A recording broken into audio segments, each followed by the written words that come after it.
acara tepatnya di ini ya, kalau baru saja meninggal dunia.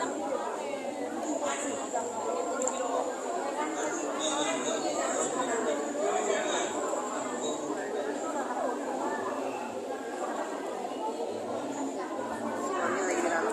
Beliau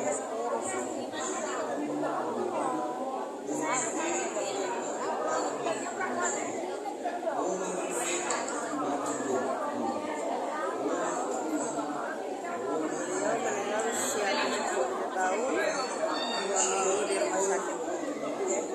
Sekarang lagi pada dalam. Acara penutupan peti Wogan dimakamkan, dikebumikan di Taman Makam Pahlawan. Sekarang habis saya datang bersama dengan Yesus Tuhan.